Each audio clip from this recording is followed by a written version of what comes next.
Shalom, shalom. Giving honor and praise unto the Creator, the Maker of heaven and earth.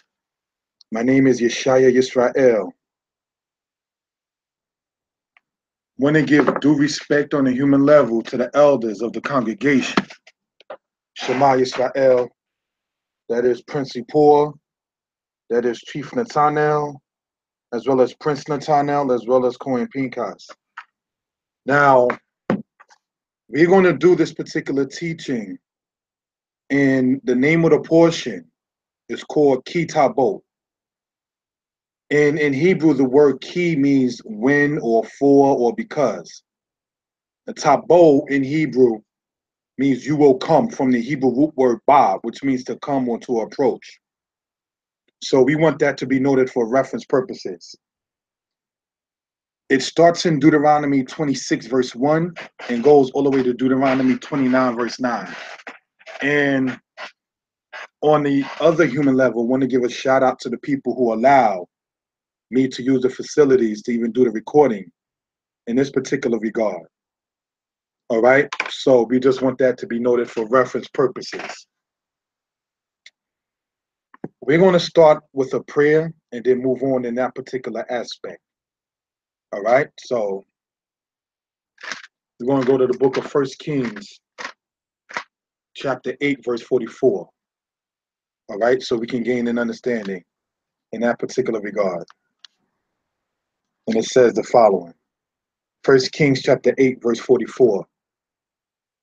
If thy people go out to battle against their enemy, whithersoever thou shalt send them, and they shall pray unto Yah toward the city which thou hast chosen, and toward the house which I have built for your name, then hear thou in heaven their prayer and their supplication, and maintain their cause. If they sin against you, for there is no man that sinneth not, and thou be angry with them, and deliver them to the enemy, so that they carry them away captives unto the land of the enemy, far or near.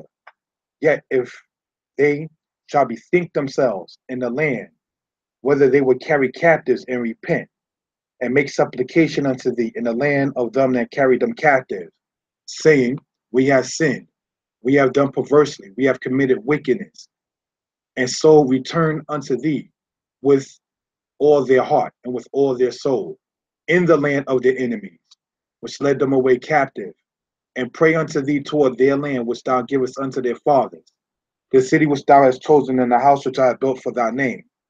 Then hear thou their prayer and their supplication in heaven, thy dwelling place, and maintain their cause. So that right there is from the book of 1 Kings, chapter 8. So that way we can gain an understanding of what we're talking about in this particular aspect. All right?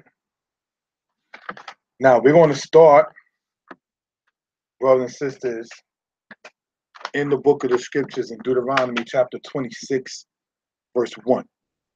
All right? So we can gain an understanding of what we're talking about. Deuteronomy chapter 26, verse 1 reads as follows.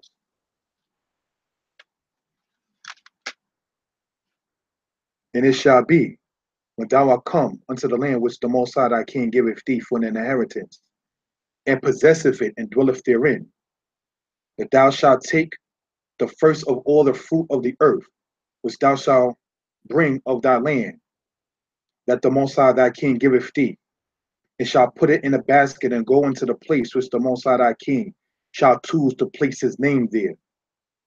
And thou shalt go unto the priest that shall be in those days, and say unto him, I profess this day unto the Most High, my King, that I am come unto the country which Yah swore unto our fathers to give us. And the priest shall take the basket out of thy hand, and set it down before the altar of the Most High your King. So we just want that to be read for edification purposes. All right? Now, the land that the children of Israel were going to was not the land of Israel. They were going to the land of Canaan. So sometimes you may see people say, Kee Taboh le'eretz Yisrael lo. They were not going to the land of Israel. They was going to the land of Canaan that was promised to their ancestors being Abraham, Isaac, and Jacob. All right. So we just want that to be noted for reference purposes. All right. Let's go, if you will, to Deuteronomy chapter 1, verse 8. So we can gain an understanding of what we're talking about. All right. Deuteronomy chapter 1, verse 8, and it reads as follows.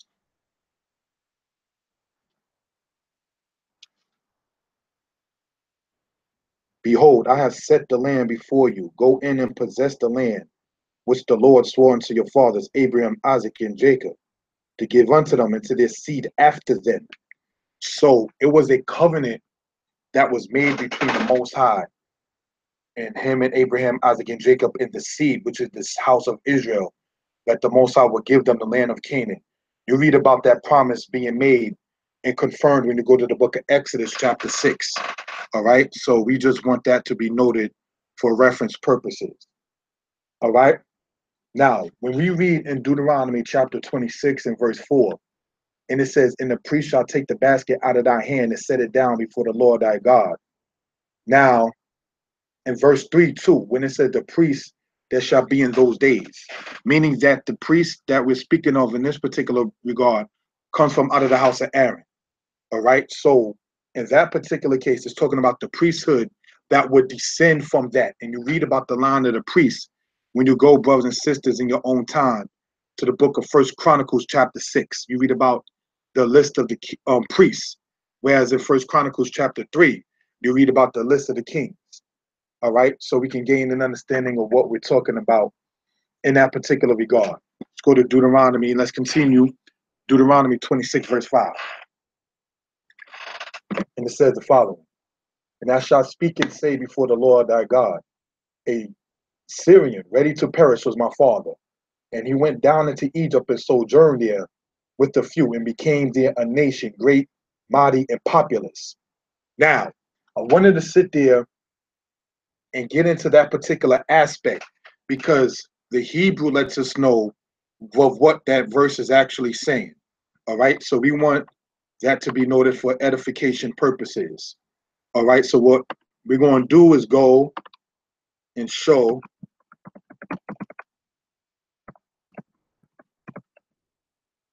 or at least read, all right, the Hebrew particular aspect of that particular verse because it wasn't no disrespect intended fully translated correctly. All right. So that way we can gain an understanding of what we're talking about in that particular regard. All right, here's what we're going to read in this particular case. All right, it says the following in the Hebrew. It says, Wa anita, and you shall answer. Wa amorta, and you shall say, Lifnei ya Eloheka, before the Most High. Arami, obeyed Abi. Wa yeret mitzrayma. Wa yagar sham, binte ma'at. Wa hi sham, lagoy gadol azum warab. All right, so I just wanted that to have been read for edification purposes.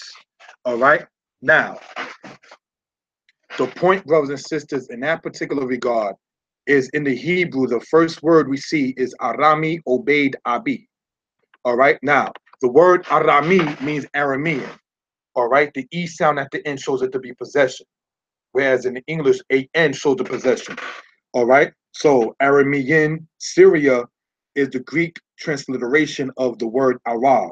You read about that in Josephus. So the Syrians and the Arameans, okay, were the same people, just called by different names by different nations.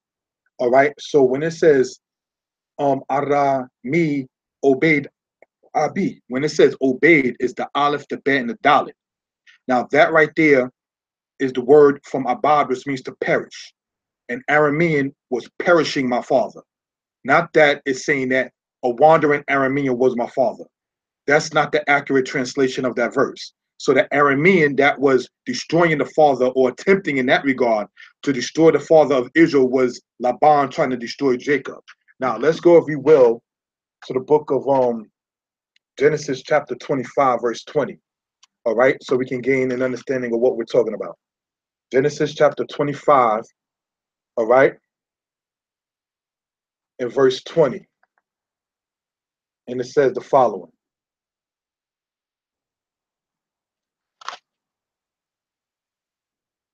And Isaac was 40 years old when he took Rebekah to wife, the daughter of Bethuel, the Syrian of Padan Aram, the sister of Laban, the Syrian.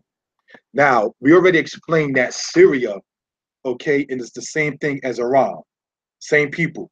Syria is just the Greek transliteration of the word Aram. All right, so we already explained that particular aspect. The next thing we want to get into is the fact that Rebecca was an Aramean woman, and she was the particular um, daughter of a guy named Bethuel, and her brother name was Laban. All right, so we just want that to be noted for reference purposes. All right, so we're going to continue on in this particular regard so we can gain an understanding of what we're talking about. All right, we're going back, brothers and sisters, into the scriptures, into the book of Deuteronomy, chapter 26, and we're going to go into verse 6 and finish out. It says the following.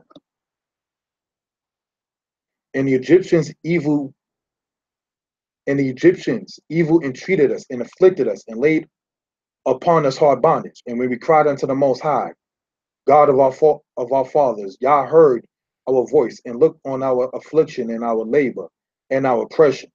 And Yah brought us forth out of Egypt with a mighty hand and with an outstretched arm, and with great terribleness, and with signs and with wonders. And he had brought us into this place, and have given us this land, even a land that floweth with milk and honey. And now behold, I have brought the first fruits of the land which thou, O Yah, have given me. And thou shalt set it before Yah thy power, and worship before the Most High your King. And thou shalt rejoice in every good thing which the Most High thy King hath given thee, and unto thy house, thou and the Levite and the stranger that is among you. Now, when it says about the people being brought out with great terribleness and with signs and with wonders, that right there, brothers and sisters, was the plagues and the actual exodus of the Israelites that left out of the land of Egypt. All right, so we can gain an understanding of what we're talking about in that particular regard. Let's go, brothers and sisters, to the book of Exodus, chapter 1, verse 9. All right, so we can gain an understanding of what we're talking about. Exodus chapter 1, verse 9, and it reads as follows. And he said unto his people, behold, the people of the children of Israel are more and mightier than we. Come on, and let us deal wisely with them, lest they multiply, and it come to pass, that when it falleth out any war, that they join also unto our enemies and fight against us, and so get them up out of their land. Therefore they did set over them taskmasters to afflict them with their burdens. And they built for Pharaoh treasure cities, Pithom and Ramses. But the more they afflicted them, the more they multiplied and grew. And they were grieved because of the children of Israel. And the Egyptians made the children of Israel to serve with rigor. And they made their lives bitter with hard bondage, and mortar, and in brick, and in all manner of service in the field. All their service wherein they made them to serve was with rigor. All right. So we can begin to see when it says that the Egyptians evil entreated the house of Israel, dealt ill with the house of Israel. We see exactly in Exodus what that is talking about in that particular regard. All right. Now, when it says that they built for Pharaoh houses with bricks, the brick use in the land of Egypt was noted and used during what you call the Middle Kingdom of Egypt. That is to say, going from Dynasty 11 to what you call Dynasty 13. All right, so we want that to be noted for edification purposes.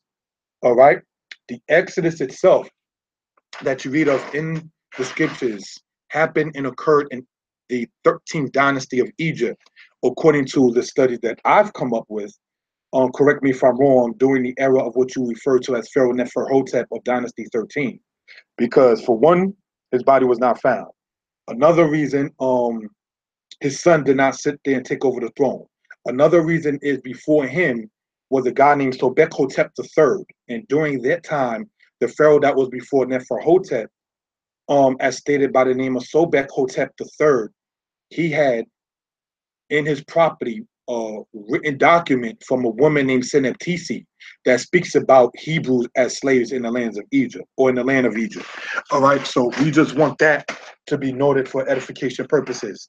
Today, that document is referred to as the Brooklyn Papyrus 35.1446. All right, so you can look that up on your own particular aspect in your own particular time. So now, when we get into what is referred to as the great terribleness, I have a book here that I wrote, Egypt Talking Writing, Did the Torah Come from the Culture of Tameri? Now I'm going to read part of this, and this is coming from an Egyptian record referred to as the Epira Papyrus translated. Now, here's what he says in this particular regard. It says in part, indeed, men slaves, their hearts are sad, and magistrates do not fraternize with the people when they shout. Indeed, hearts are violent, pestilence is throughout the land, blood is everywhere, death is not lacking, and the mummy cloth speak even before one comes near it.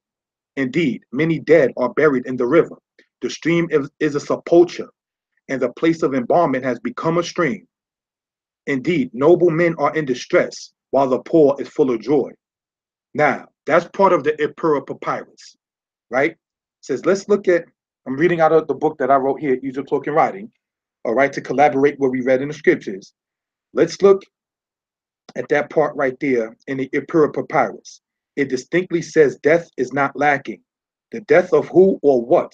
Well, due to the plagues that came on the Egyptians, the Bible records that the Egyptians are saying we are all dead men. When you go to the book of Exodus chapter 12, verse 33. Ipura then goes on to say, blood is everywhere. The Bible in Exodus chapter 7, verse 21 says in part, and there was blood throughout the land of Egypt. It says, according to Epira Papyrus, pestilence is throughout the land. Well, what pestilence? The Bible in Exodus chapter 9, verse 15 says, for now I will stretch out my hand and I will smite thee with pestilence. Epira is recorded as saying death is not lacking. The death of who or what? All right. The Bible records the fish as dying in Exodus chapter 7, verse 21. Says that the fish were in the river died. Exodus chapter 8, verse 13 says the frogs died out of the houses. Exodus chapter 9, verse 6 says the cattle of Egypt died. So we just want to point these couple of things out within the Epira Papyrus being read from this book right here, which you can get online if you're interested. All right. It says the Epira Papyrus continues and says, indeed, the river is blood, yet men drink of it. Men shrink from human beings and thirst for water. Let us look for a second. The scribe Epira distinctly says the river is blood. What river would the Egyptian be speaking of? The Nile. Did the Nile turn to blood? The Bible in Exodus chapter 7, 15 to 25 speaks of the river being turned to blood and how the Egyptians dug around the river to get water. So that right here is just an excerpt from this book right here, Egypt Talking Writing, which collaborates, taking from the Epira Papyrus of Egypt.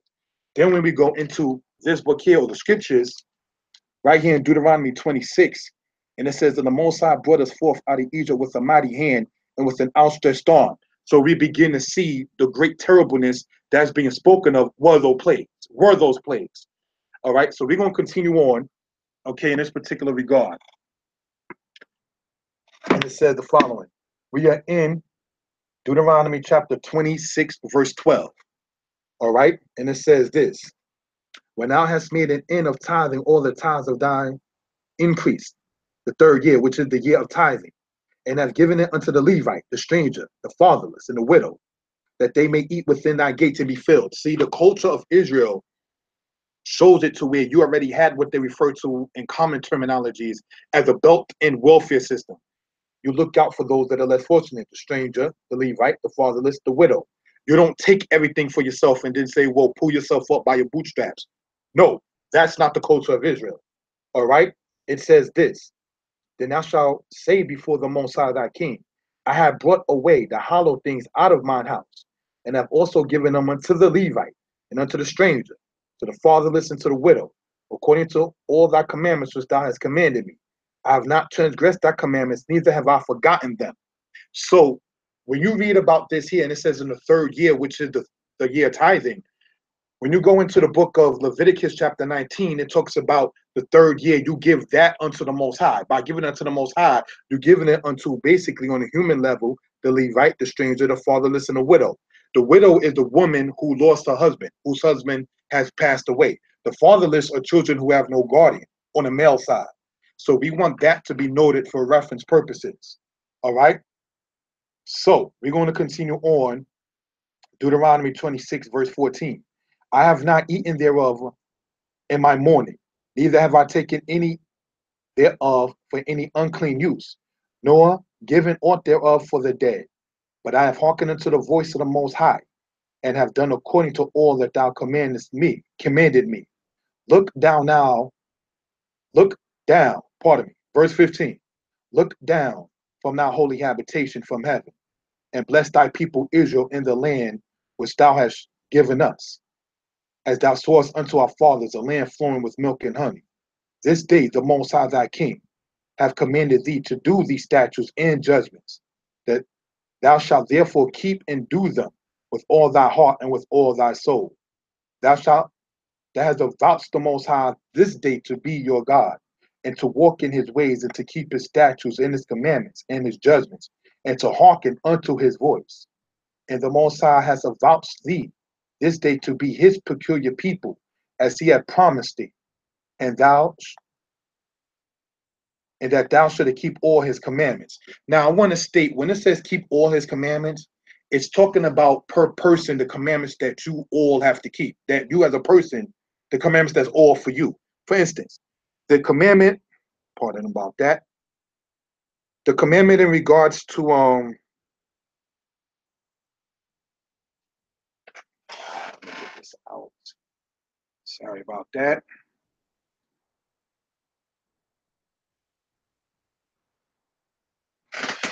Sorry about that. The commandment in regards to a woman's uncleanness doesn't apply to a man. The commandment in regards to things of men don't apply to women. The commandment of the king doesn't apply to the priest. The commandment to the priest doesn't apply to the king. So when we read to keep all the commandments, it's talking about the commandments that's for you all to keep as an individual. All right. So we want that to be noted for reference purposes. And to make thee high above all nations which he hath made in praise and in name and in honor, that thou mayest be a holy people unto the Most High thy King, as he hath spoken. So we're going to find out as we go along that the way of Israel was noted for their praise on condition. And the condition basically was about of how much they kept the laws, statutes, and commandments of the Most High. That was the condition. All right, so we're going to continue on Deuteronomy chapter 27. And Moses with the elders of Israel commanded the people, saying, keep all the commandments which I command you this day. And it shall be on the day when you shall pass over the Jordan unto the land which the Lord thy God giveth thee, that thou shalt set thee up great stones and plaster them with plaster, and thou shalt write upon them all the words of this law when thou art passed over, that thou mayest go in unto the land which the Lord thy God giveth thee, a land that floweth with milk and honey, as the Lord God of thy fathers hath promised thee. Therefore it shall be, when ye be gone over Jordan, that ye shall set up these stones which I command thee this day, in Mount Ebal, and thou shalt plaster them with plaster.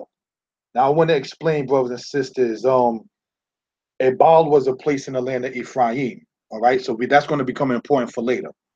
All right, and there thou shalt build an altar unto the Most High, an altar of stones, and thou shalt not lift up any iron tool upon them. So in other words, when you're making an altar to the Most High, you don't put your 2 cents, well, I think it looks nicer this way. No, just leave it as is. All right?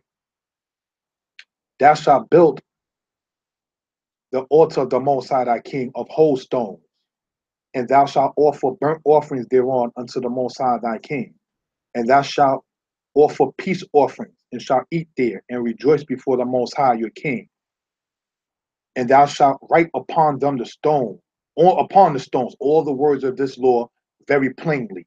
So the people, they dealt with the burnt offerings, which went to the priests, and the peace offerings, which went unto the people themselves.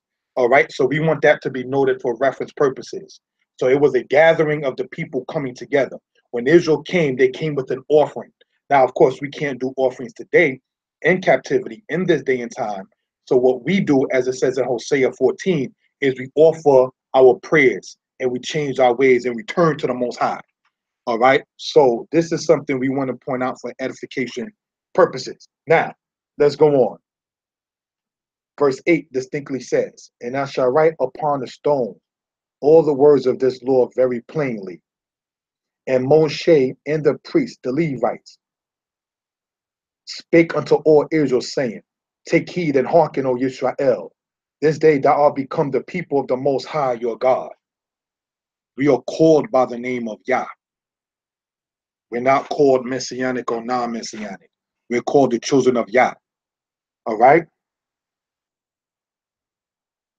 Thou shalt therefore obey the voice of Yah thy God, and do his commandments and his statutes which I command thee this day. And Moshe charged the people the same day, saying, These shall stand upon Mount Gerizim to bless the people. All right? When you are come over Jordan, Shimon and Levi in Yehuda, Judah, Yissaschar, Issachar, and Joseph, and Benjamin, and he shall stand upon Mount Ebal to curse. Reuben, Gad, Gad, and Asher, and Zebulun, Dan, and Naphtali. And the Levites shall speak and say unto all the men of Israel with a loud voice. Now I want to point something out. This particular act that they're talking about doing was not in their own particular time right then and there. It distinctly says, right, in Moshe, verse 11, and Moshe charged the people the same day, saying, These shall stand upon Mount Gerizim to bless the people when you come over Jordan. So it was already stated that after they go into the land, then this particular act that we see in Deuteronomy 27 was supposed to happen. All right. And so this happened in a particular land that we understand later on as the land of Ephraim. All right. You read about that in Joshua chapter 8. Okay. And it says this in verse 15. Cursed be the man that maketh a graven or molten image, an abomination unto the Most High, the work of the hands of the craftsman, and putteth it in a secret place. And all the people shall answer and say, Amen. Cursed be he that sitteth light by his father or his mother. And all the people shall say, Amen. Now, in verse 15, it's talking basically about making an idol. All right? But you don't want anybody to know the idol, so you're going to sit there and put it on the side. But the Most High see what's being done. All right? And it says right here, verse 16, Cursed be he that setteth light by his father or his mother, and all the people shall say, Amen. Now, when it says right here, that setteth light by father or mother, is talking about dishonoring your parents. Cursed be he that removeth his neighbor's landmark, and all the people shall say, Amen. That's right. You don't sit there and move things that don't belong to you. Basically, you just, not to be harsh, mind your own business. All right. So by trying to move your neighbor's landmark, you're trying to make that person's business your business. That's not minding your business. All right. So I just want that to be pointed out.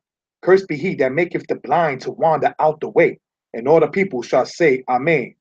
Now, when it says to make the blind wander out the way, that's the physical blind, and that's also the spiritual blind. That's also, let's say the person, for instance, is asking, they don't know where they're at and they don't know where to go, and they're asking for directions, but they know and have a destination in their mind. You don't tell them deliberately the wrong way. If you don't know how to direct the person correctly, you simply state you don't know. All right. So let's go on for that, and that goes also for teaching, because every teacher may not know everything. So don't make up things just because you're considered to be a more or so forth and so on. Well, the people, they would call me that anyway, so I'm gonna just do me. No, you're not doing you. You're doing this in the name of the Most High. So we want that to be noted for reference purposes. All right. Then it goes on to say, Cursed be he that perverteth the judgment of the stranger, fatherless, and widow. And all the people shall say, Amen. Cursed be he that lieth with his father's wife, because he hath uncovered his father's skirt. And all the people shall say, Amen. Now, when it reads right here, Cursed be he that perverteth the judgment of the stranger, fatherless, or widow. We read earlier in chapter 26, verse 12, when it speaks about the stranger, the fatherless, and the widow. That's what you're supposed to look out for. You don't take everything for yourself. And then, as stated earlier, tell people, well, you just pull yourself up by your bootstraps. I got mine. You got to get yours. Two for me, none for you. Finders, keepers, losers, reapers. You don't do that in the house of Israel. Let's go there. Go to Deuteronomy 22, verse 1. All right, so we can gain an understanding of what we're talking about. All right, and it reads as follows, brothers and sisters. Thou shalt not see thy brother's ox or his sheep go astray, and hide thyself from them. Thou shalt in any case bring them again unto thy brother. And if thy brother be not nigh unto thee, or if thou know him not, then thou shalt bring it unto thine own house, and it shall be with thee until thy brother seek after it, and thou shalt restore it to him again. In like manner thou shalt do with his donkey, so shalt thou do with his raiment, and with any lost thing of thy brother's, which he hath lost, and thou hast found, shalt thou do likewise, thou mayest not hide thyself. So if you found something, there's no finders, keepers, losers, weepers in Israel. All right. So if you found something that you know belongs to someone else, you know it doesn't belong to you, you're supposed to hold it, be it clothing, pet, what have you, or anything that belongs to, as it says, your brother. It says, even if you don't know him, that person is still in Deuteronomy 22 called your brother. You can't pick and choose like some so-called messianics or non-messianics do. Oh, that ain't my brother. That's not Torah.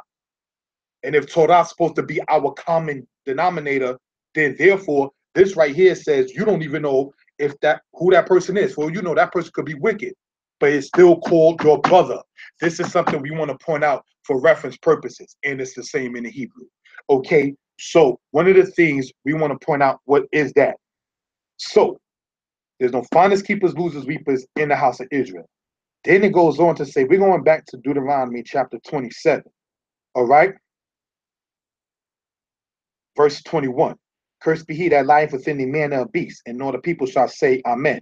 So you don't lay with your mother-in-law. You don't lay with your biological sister, the daughter of your mother or the daughter of your father. All right. Cursed be he that lieth with his sister, the daughter of his father or the daughter of his mother. And all the people shall say, Amen. Cursed be he that lieth within the manner of beast. Okay, let's go to verse 23. Cursed be he that lieth with his mother-in-law. And all the people shall say, Amen. So you can't lie with, be carnal sexually with your wife's mother. No, sons of Israel. We don't do stuff like that. Okay? Cursed be he that smiteth his neighbor secretly. And all the people shall say, Amen. So though hitmen and everything like that, the Most High has a curse out for that. All right? Cursed be he that taketh a reward to slay an innocent person, as stated. The hitman kind of thing. Well, I'll pay you X amount to go and slay such and such. The Most High does not respect that. All right? Cursed be he that confirmeth not all the words of this law to do them. And all the people shall say, Amen. Now, when we read Amen, I wanted to wait until the end here to get into that. Brothers and sisters, it's not from the Egyptian Iman. All right? Now, I want to show, not trying to play salesman, but this book here, yet again, did the Torah come from Tameri? Now, on page 166, I explain about the matter of the word Amen. All right? So we can gain understanding of what we're talking about. All right? This right here is the Hebrew word Amen. Aleph Mem Nun. This over here, read from this way, going this way, down and that way, is the Egyptian terminology, Amen. This is the Egyptian terminology for the hieroglyph I, like the letter I in English.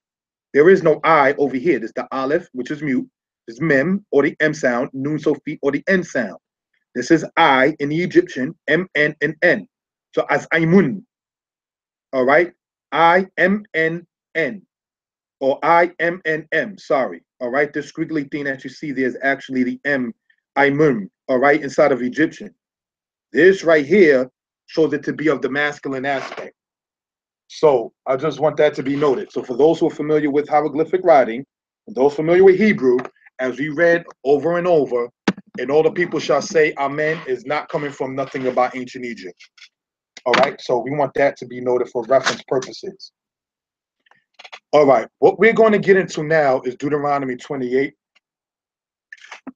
And not trying to yet again play salesman, I wrote a book concerning Deuteronomy 28, 15 to 68, the condition of the blacks, for those who are interested. Both of these books, as you see here, okay, are available on Amazon.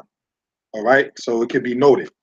Now, Deuteronomy, the 28th chapter, is the mirror, according to what we teach in Shema Yisrael, about the condition of our people. Now, when we say our people, we're not only talking in regards to the so-called black in the Western Hemisphere. So that's one thing to point out. The children of Israel, as noted, was scattered from one end of the earth unto the other. Now, most times when you hear Israelites out of America talk on Deuteronomy 28, they usually focus on the conditions of the immediate 5 or 6 generations, or even 2 to 10 generations of us being in what we call the United States or the Western Hemisphere, excuse me, inclusive of the West Indies and South America. Now, that is not to say that there are not Israelites in other places such as Africa, Europe, Australia, and Asia. There are Israelites in other continents. However, what we will focus on, due to the fact of it being immediately hitting us, is the fact of how these, what we'll read on later on as the curses, affected us. Okay, so let's go on. Deuteronomy chapter 28, verse 1.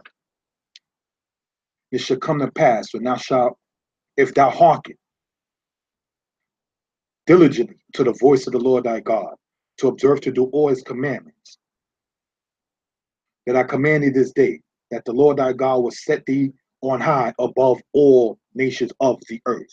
So let's understand something. As stated, the position and height of the nation of Israel is based upon Israel's obedience to the Most High. All right?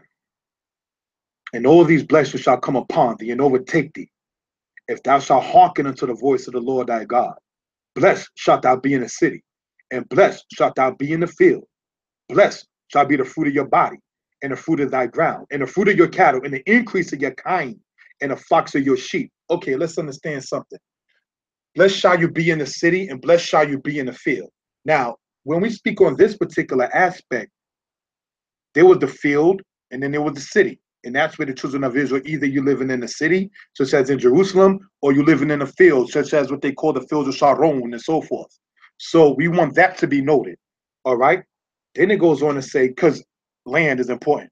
You have to have land in order to be independent. Blessed shall be the fruit of your body, and the fruit of your ground, and the fruit of your cattle, the increase of thy kind, and the flocks of your sheep. Blessed shall be thy basket and thy store. Now, when we read store in Deuteronomy 28, it uses the word misheret in root.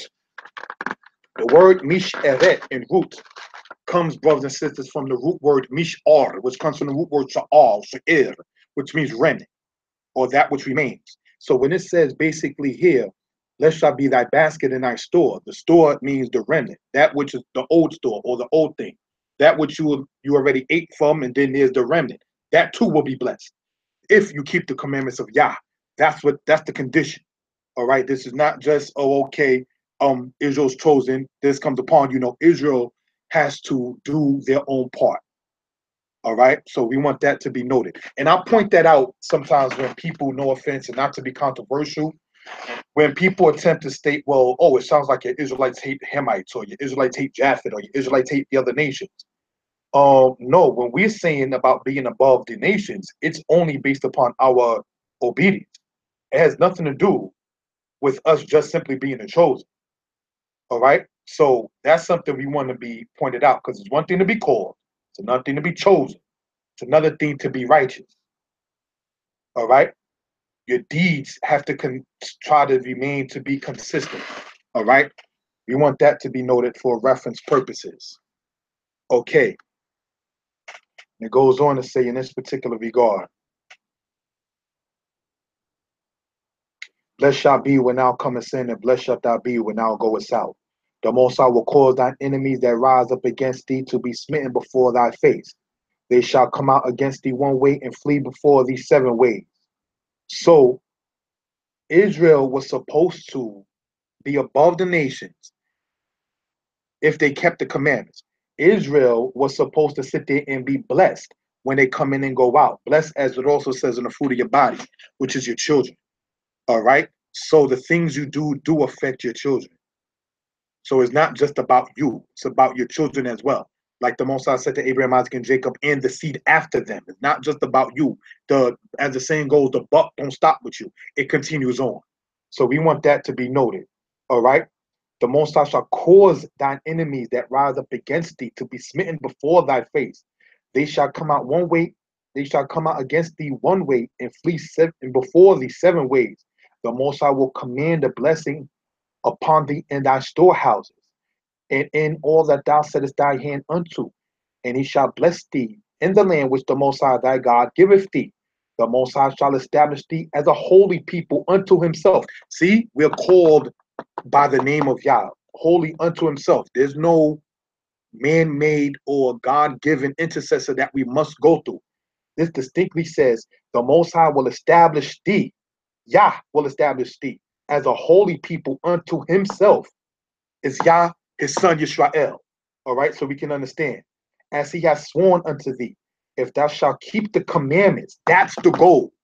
That's the thing. It's about keeping the laws, statutes, and commandments of the Most High. If you're not doing that, there's nobody that can intercede for you. We're going to see what happens on the other side of this particular aspect. Goes on to say, okay? And all the people of the earth shall see that thou art called by the name of Yod-Heh-Wah-Heh, and they shall be afraid of thee. So we don't call ourselves messianic or non-messianic. See, I want people to sit there and see that this is Deuteronomy 28, verse 10.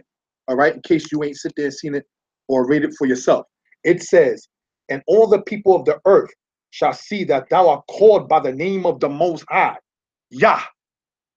We don't call ourselves after a man. All right, so we want that to be noted for reference purposes. Then it goes on to say, and they shall be afraid of thee.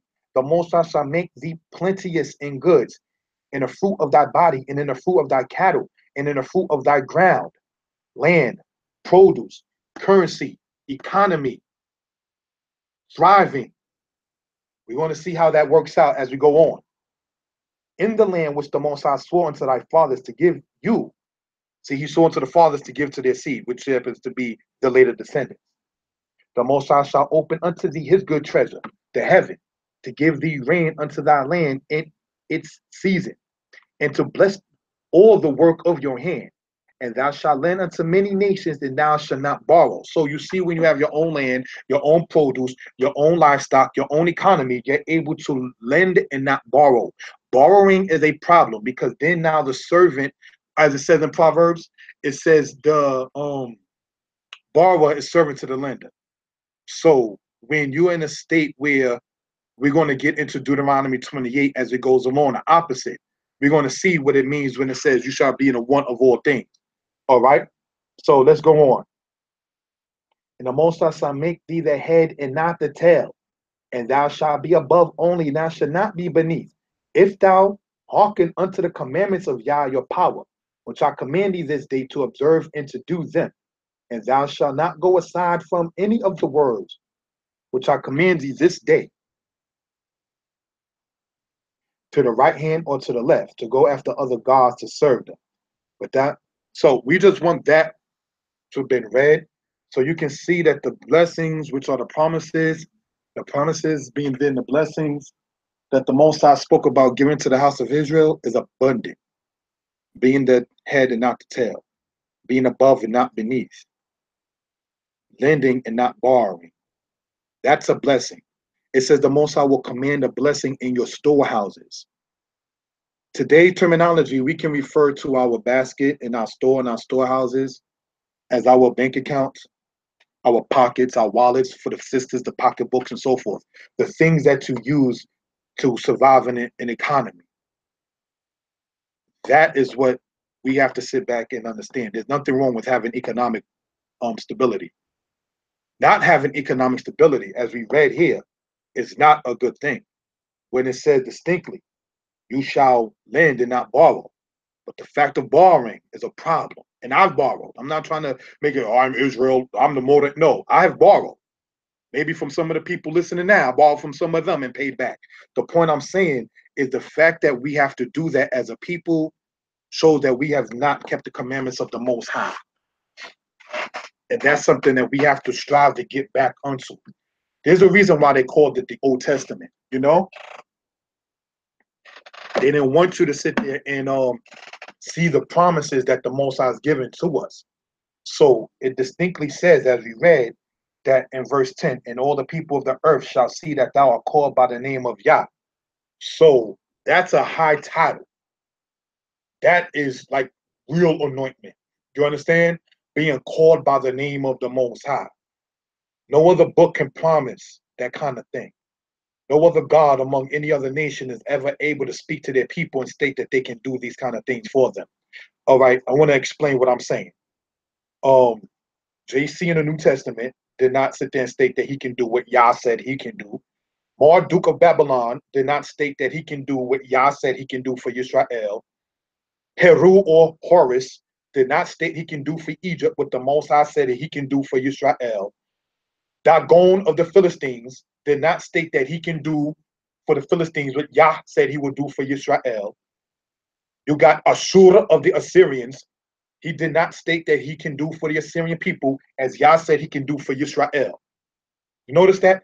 See, when you read certain archaeology books and they say, well, the Bible was taken from other records from other nations, you notice for those who study those kind of things like ancient Near Eastern texts and those kind of books and artifacts and everything like that, that claim that the Bible, namely the Old Testament of the Tanakh, came from other nations, you notice they never cite Deuteronomy 28 and said that this was copied from this.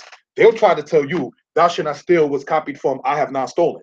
But they can never state that a God from any other nation promised to do for his or her people what Yah said he would do for the house of Israel. Okay, let's do the roll call again for those who might be interested. JC did not promise that he would do for anyone what the Most High said he can do for the house of Israel. So in the New Testament, when Paul said that the New Testament is based upon better promises in Hebrews chapter 8, verse 6, we have to ask, what kind of better promises are you coming with? Because the Most High said he will make you above and not beneath. We're not named after the name of Paul. We're named after the name of Yah, the God of Israel. So that's one thing. Okay, Marduk of Babylon did not state that he would do for the Babylonians what the Most High said he would do for the house of Israel. Baal of Canaan cannot and did not state that he would do for the Canaanites what the Most High stated he would do for the house of Israel. Ashur of the Assyrians did not state that he would do for the Assyrians what the Most High stated he would do for the house of Israel. Horus or Heru of the Egyptians did not state that he would do for the Egyptians what the Most High stated he would do for the house of Israel. You notice none of those other gods of the nations, from Egypt to the Christians to the Muslims to everyone else, none of them can promise what Yah can promise. You know why? Because they're not real. See, that which is not real cannot promise you anything. See, the Most High in the Psalms, pardon me, if I stand to be corrected, it says, test the Most High and see if it to be true. When Israel vowed a vow to Yah, the Most High came through on his end. All right? So we want this to be noted for reference purposes. The gods of the other nations, as stated, as it says in Psalms, they have eyes and they see not, noses and smell not, feet and walk not, hands and handle not, neither speak they with their throat. They that make them shall be like unto them. So is everyone that trusts in them. O Yisrael, trust thou in Yah. He is your help and your shield. So who is the shield of the house of Yisrael? Is the Most High. Who is the Ezer of the house of Israel? It is the Most High, the God that they don't want us to talk about, the God that they don't want us to sit there and speak on, the God of the Old Testament. All right, so we want that to be noted for reference purposes. Now, what we're going to get into, got to charge the computer as I'm speaking, as you see. What we're going to get into is Deuteronomy 28, all right, verse 15, something that many of us are more familiar with. This ain't going to take long. But it shall come to pass, if thou wilt not hearken unto the voice of Yah your power, to observe to do all his commandments and his statutes which I command thee this day, that all these curses shall come upon thee and shall overtake thee. Cursed shalt thou be in a city, and cursed shalt thou be in a field. The opposite of what we read in verse 2, or should I say in verse 3? Sorry. Cursed shall be thy basket and thy store.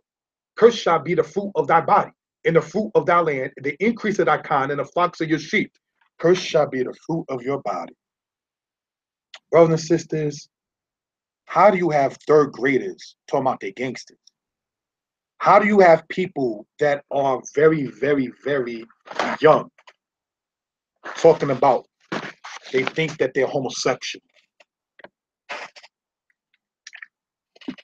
How do you have people who prefer to live wickedly as opposed to righteously? How do you have so many dropouts in high schools? How do you have so many people being incomplete in what they attempt to do? We're going to get into this portion right here. We read what it unfortunately states, cursed shall be the fruit of your body, that's your children, and the fruit of your land, the produce that you bring out, that too will be cursed. Now, I want to state some of these curses already happened while Israel was in the land. But we're going to see how and why we, the black Hebrew Israelites, state what we state concerning this portion, which many may know already. Okay, let's go on. It says what? Verse 19. Cursed shalt thou be when thou comest in, and cursed shalt thou be when thou goest out. And the point in going out is violent. What's the point in going out? Progress may not come through. This is the mindset that many of us have. The Most High shall send upon thee cursing and vexation and rebuke, and all that thou settest thy hand unto for to do, until thou be destroyed, and until thou perish quickly, because of the wickedness of your doings, whereby thou hast forsaken me. So let's understand something. The curses that came upon Israel, all right, is because Israel forsook the Most High. The Most High was sent upon the cursing, vexation, and rebuke. Rebuke, in other words, when you try to do sense, somebody tried to sit there and tell you, no, that's wrong, don't do it like that. So forth and so on. And all that thou settest thy hand unto for to do. Try to sit there and have a progress. Try to sit there and build a community. Try to sit there and build a community center. Try to sit there and have a truce for gangs and so forth and so on. It says, until thou perish, and until thou perish quickly. Now, when it says, until thou be destroyed, pardon me, not perish, until thou be destroyed, it uses the Hebrew word hashmad, which means to be devastated. All right? So we want that to be noted. And until thou perish quickly. Perishing here is the root word abad, which means to be lost. So until you're devastated, until you are lost quickly, because of the wickedness of your doings, whereby thou hast forsaken me, the Most High will make the pestilence cleave unto thee, until it has consumed thee from off the land, whither thou goest in to possess it. Some of those pestilence you can call people: Canaan, Moab, Ammon, Assyria, Babylon, Greece, Rome, Ishmael, all these other nations that came against the house of Israel to drive Israel out from wherever their land was to go in to possess it. This is what we want to talk about. The Most High shall smite thee with consumption and with a fever, and with an inflammation, and with extreme burning, and with the sword, and with blasting, with mildew, and it shall pursue thee until thou perish. So when we read about this consumption, that which consumes you, all right, and with the fever, meaning your temperature is going up, you're sick, and with the inflammation, these are the kinds of things that come from certain kinds of ailments, all right, and with the extreme burning, and with the sword, and with the blasting and mildew. The sword is called guns, the sword is called drugs, the sword is called gangs, the sword is called disunity. This is what the sword is. The word sword in Hebrew is kered. The word korba, which means destruction. All right, so we want that to be noted because that's what it does. And we're blasting with mildew, and it shall pursue thee until thou perish. And thy heaven that is over thy head shall be brass, and the earth that is under thee shall be iron. The Most High will make the rain of thy land powder and dust. From heaven it shall come down upon thee until thou be destroyed. The Most High will cause thee to be smitten before thine enemies. Thou shalt go out one way against them and flee 7 ways before them. And thou shalt be removed into all the kingdoms of the earth. Now, when it says remove the proper Hebrew we want to get into, I want to go into this real quick. Deuteronomy 28, 15 to 68. All right. In this particular part, when it says here, the Most High will cause thee to be smitten before thine enemies. So I want to show this particular picture right here. See, that's us being smitten, even if you wasn't directly killed. All right. You shall go out. This is us in the riots. Back. Many of us may even remember this when they stick the holes in the dogs on you. All right. Then it goes on to say, in this particular part, here we see, as it says in verse 25, what? And that shall be removed into all the kingdoms of the earth. All right. Now, the Hebrew root word there, when it says removed, is the word za'awa, which means a horror to all the kingdoms of the earth. If you understand the history of Israel, going all the way from the time of the Ptolemy people that was in Egypt, all the way right down to when we was brought to the Western Hemisphere, they did not want to be around you. It was a horror to all the kingdoms of the earth. This is why when they wanted to promote the understanding, our ancestors wanted to do what they call desegregate or amalgamate. A lot of the other nations are like, we don't want to sit there and be with the niggas, and so forth and so on, because you became a horror to all the kingdoms of the earth. See, as we see right here, this is in regards to what happened with the Sean Bell shooting back in 2005 and 2006 era. All right, so we want this to be noted. Here you see your man Sharpton, and here you see the wife or the widow, may he rest in peace, of Sean Bell in that particular regard. All right, we have no strength to stand before our enemies. How many brothers have been shot and killed, and there's been no justice in that regard? Many, many. All right, so we want that to be noted for reference purposes. So let's go, if we will, to Zechariah. We're going to go to Zechariah chapter 11, verse 3. All right, so we can gain an understanding further of what we're talking about in this regard. All right, we're going to go to the book of Zechariah chapter 11, verse 3, and it reads on this wise.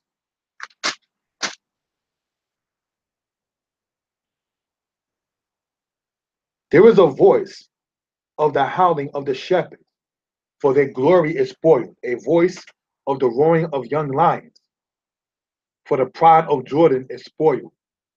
Thus saith the Lord my God, feed the flock of the slaughter, whose possessors slay them, and hold themselves not guilty.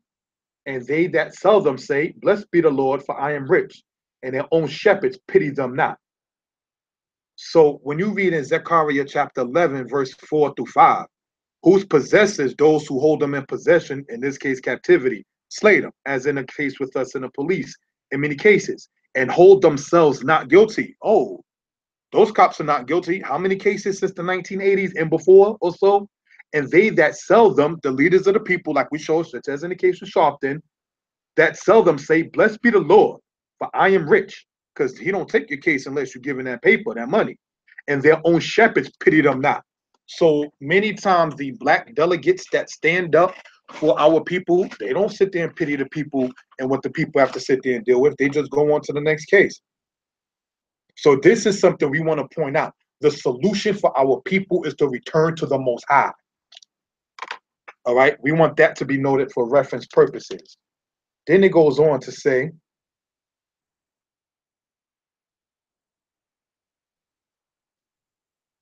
verse 26, and thy carcass shall be meat unto all the fowls of the air, and unto the beasts of the earth, and no man shall fray them away.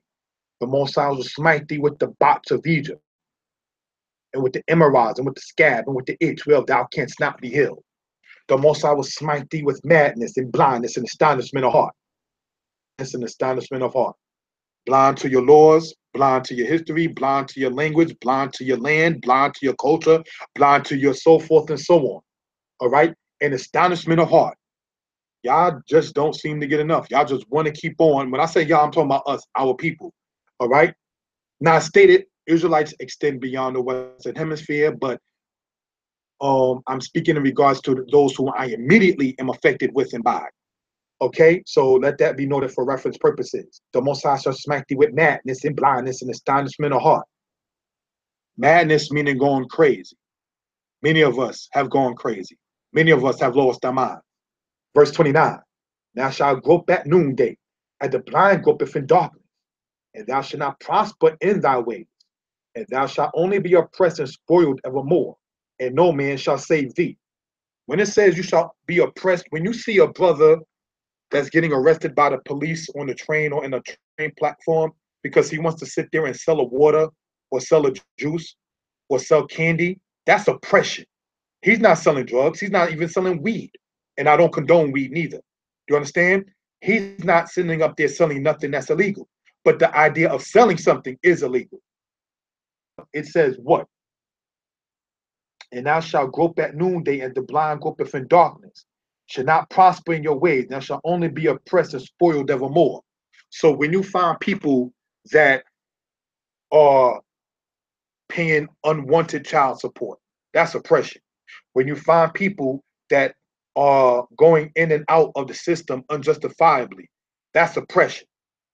All right. So we want that to be noted for reference purposes. All right.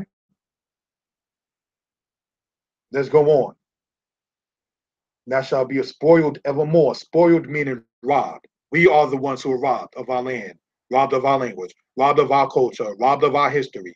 And then when we go back to claim it, they want us to come in as a returning Jew. No. All right. So let that be noted for reference purposes. All right. And no man shall save thee. Verse 30. Thou shalt be taught the wife, and another man shall lie with her. Thou shalt build the house, and thou shalt not dwell therein. Thou shalt plant a vineyard, and shall not gather the grapes thereof. Who do you think built the White House? Us. Who do you think designed the houses in Beverly Hills? Us. Who do you think was responsible for building this country? Us. Are we Americans? We just got the terminology African American under the era and the timing that you speak of the fame of Jesse Jackson in 1988. I am older than the terminology African American. I'll state that again. I am 8 years older, okay? I'm older than the terminology that's been purported as African American. We're going to get into those terminologies as we go on, but I just want to point that out for reason and purposes, all right?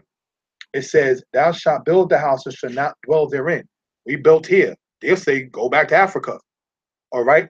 We know we built here. Some of us claim this so hard because we know we built it, but we know good and well after building it, we're going to sit there and try to fight for it.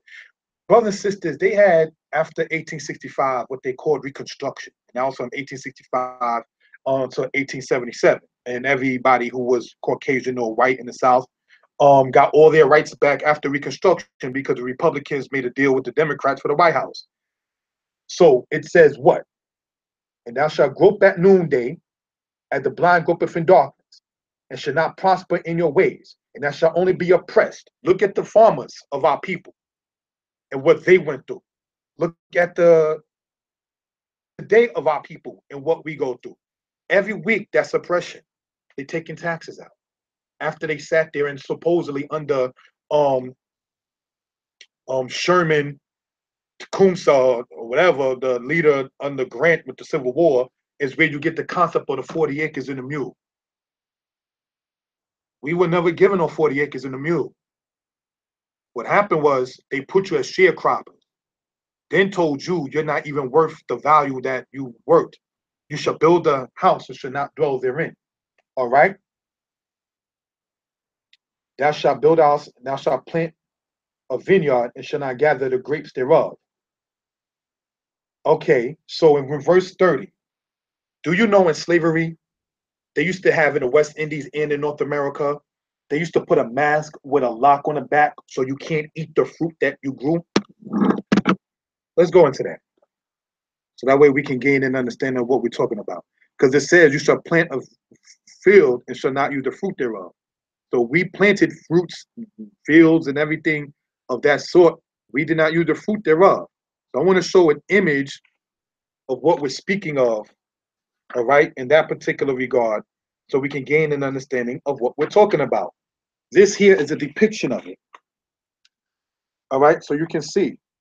Now, who did this happen to? This ain't racism. This is history. All right? They used to put that on you. So that way, when you was picking things in the West Indies or in North America, you couldn't eat what you picked. You shall plant a vineyard and shall not use the fruit thereof. All right? So I want that to be noted. This still coming from the book right here, all cited references, so we can gain an understanding of what we're talking about. Okay, let's go on. That ox shall be slain before thine eyes, and thou shalt not eat thereof. Thine eyes shall be violently taken away from before thy face, and shall not be restored to thee. Thy sheep shall be given unto thine enemies, and there shall none to rescue them. Your livestock, your economy, is going to be taken by others, and you get nothing. They basically treating us as servants with no pay, which is called a slave. Okay, so we want that to be noted for reference purposes. All right, says thou shalt be taught the wife, and another man shall lie with her. Well, we already know and can break that down because that's what they did to the ancestors of our people. They would take your wife and lay with her, sometimes in front of your eyes, sometimes in the next room, or so forth and so on. So we can see what this is talking about. This is talking about what happened with the house of Israel. So what we call this is called the process of elimination. So you see history of the world, you see who this happened to. So then that's how you put two to two together. Then you begin to go on, and we're going to show another point as concerning that particular aspect as we go along with the time allotted. All right? Thy sons and thy daughters shall be given into another people, and fear with longing for them all the day, and there shall be no might in your hand. All right, so we want to show, okay, another example about the children being taken away, and there's no might in your hand. Now, this is coming from a movie depicting real life of what happened with our ancestors from the movie Roots. 16 years old, taken from her parents, and was not restored unto them, and there's no might in the power of your hand. So we want that to be noted in that particular regard. All right? So we want to show, if we will, brothers and sisters, another particular case of such a matter. All right? So that way we can gain an understanding of what we're talking about in this particular regard. Why we state what we state.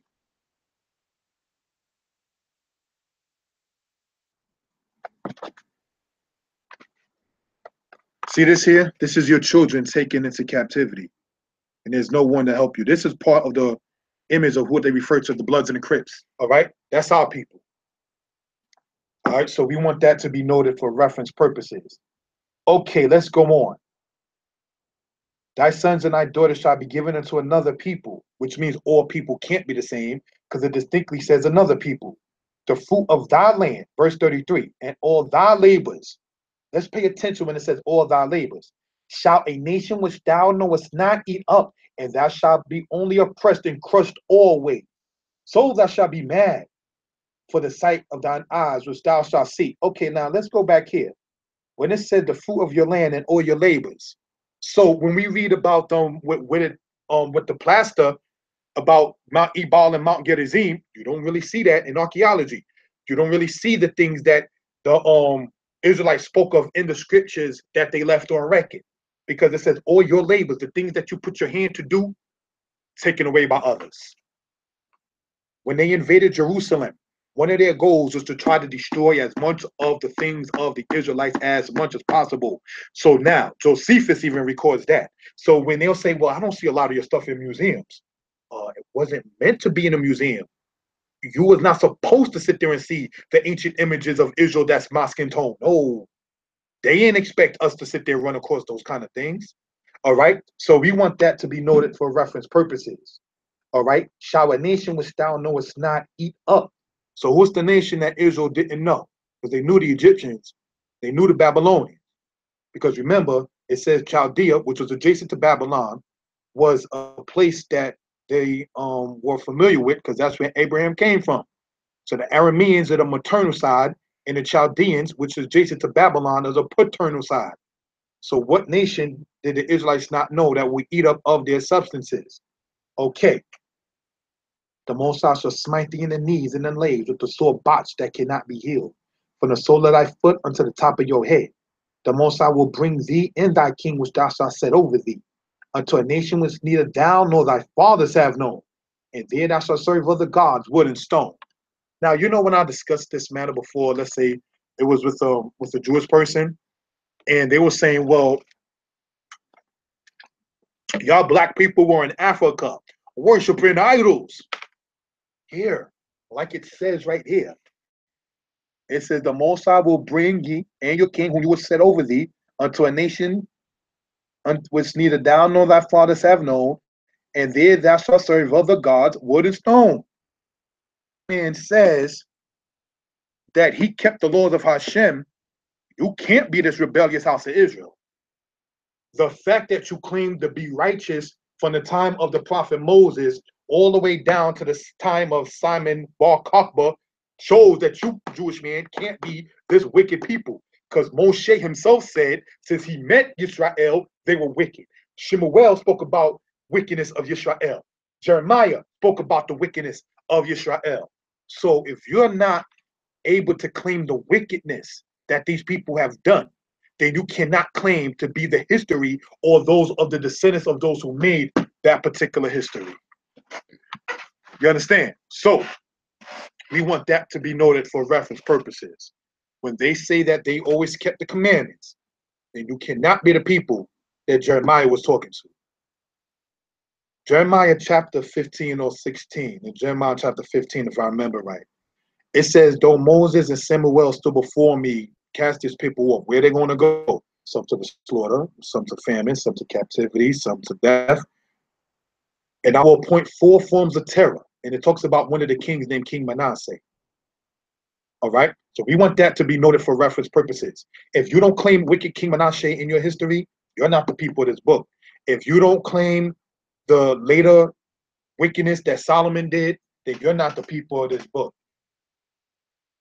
You understand? If you don't claim the wicked kings of ancient Israel, you're not the people of this book. If you claim that this is all just a story that happened, but you've always kept the commandment, who is to validate that you've always kept the commandment?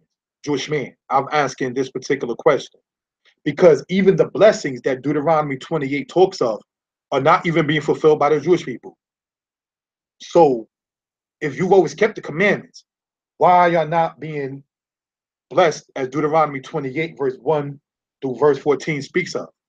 You don't have those blessings on you, nor do you have the curses, because you're not of the seed of Shem. You're not of the seed of Abraham, Isaac, and Jacob. That's why. This happened to a particular people. So we want that to be noted for reference purposes. All right. Let's go in verse 37. That shall become an astonishment, a proverb, and a byword among all the nations where the Most High shall lead thee. Shall become an astonishment, a proverb, and a byword. Byword placed on you instead of your true name. Some of them as follows: Moonshine, Spick, Nigger, Coon, African American, West Indian, Afro Brazilian, and so forth and so on. These are names that were placed upon us that do not date, not trying to be funny, over 1,000 years. So our history predates the name that we have been given. So we want that to be noted for reference purposes. All right? That shall carry much seed out into the field and shall gather but little in, for the locust shall consume it. Thou shalt plant vineyards and dress them, but thou shalt neither drink of the wine nor gather the grapes, for the worms shall eat them. Thou shalt have olive trees throughout all thy coasts, but thou shalt not anoint thyself with the oil, for thine olive shall cast his fruit. Thou shalt beget sons and daughters, but thou shalt not enjoy them, for they shall go into captivity. All right. We already showed in part how that went down in that particular regard. Do you know out of every, as it's stated, 3 out of every 5 black men have been in jail or are in jail? Let's state this once again. 3 out of every 5 black men are in jail. Okay, let's read this again. Thou shalt beget sons and daughters, because there's a lot of sisters too who are locked up, but thou shalt not enjoy them, for they shall go into captivity. Being locked up is captivity in captivity. All right? So it speaks about the vineyards, it speaks about the olives, it speaks about carrying seed out, and it speaks about your biological seed, your family structure being broken down. I remember when a relative of mine had passed and his son came with 2 Europeans and he had chains on his wrists and on his ankles and around his waist because he was a convict. So they brought him to the funeral just for that particular thing so he could stay there just for 2 hours. And they had to go back. You shall beget sons and daughters, but thou shalt not enjoy them, but they shall go into captivity. All right? Now, let's remember that as we go along. All thy trees and the fruit of thy land shall the locust consume. The stranger that is in the midst of thee the stranger that is within thee shall get above thee very high, thou shalt come down very low. He shall lend to thee, and thou shalt not lend to him. He shall be the head, and thou shalt be the tail. So this is talking about economy and business. So we're losing our land, we're losing our family structure, and not only that, if that ain't enough, we are being the tail and not the head. We're the ones who are borrowing and not lending. Sounds familiar? Sounds like who? Who do all of these things happen to? And moreover, all these curses shall come upon thee, and shall pursue thee and overtake thee, till thou be destroyed, meaning hashmad, meaning devastated, all right? From the Hebrew. Because you did not hearken unto the voice of the Most High to keep his commandments and the statutes, which he commanded thee. So my messianic brothers and sisters, as you call yourselves, it's not because Yisrael rejected JC or Jesus Christ. upon them. Deuteronomy 28:45 distinctly says why the curses happen. It says what? Because you hearken not unto the voice of the Most High to keep his commandments and his statutes which he commanded thee. It ain't because they rejected anyone considered to be a Messiah by anyone. So we're called by the name of Yah, as we already went over earlier. So let that be noted for reference purposes. And it shall be upon thee for a sign and for a wonder, and upon thy seed forever. All right, when it says forever, the olam meaning to an undetermined length of time. From the Hebrew word lam, which means to disappear or to vanish. All right, so when it says forever, it says le olam, which means an undetermined place of time, not forever as if for eternity kind of aspect. All right. Moreover, all these curses shall come upon thee, and shall pursue thee, and overtake thee, till thou be destroyed. Now let's go back to verse 21. The Most High will make the pestilence cleave unto thee, to have consumed thee from off the land. Verse 25. The Most High will cause thee to be smitten before thine enemies, and shall go out one way against them, and flee 7 ways before them. You shall be removed, or a horror to all the kingdoms of the earth. So when we get into this, and the children being taken into captivity, all these curses shall come upon thee. So it wasn't just in Eretz Yisrael that these curses happened. It says these curses themselves, right, shall pursue and overtake thee, till thou be hashma, devastated, destroyed in some cases, as this translation here says, because you did not hearken to the voice of the Most High. It tells you why. Yah didn't leave like the Egyptian scribe was left by the gods of Egypt.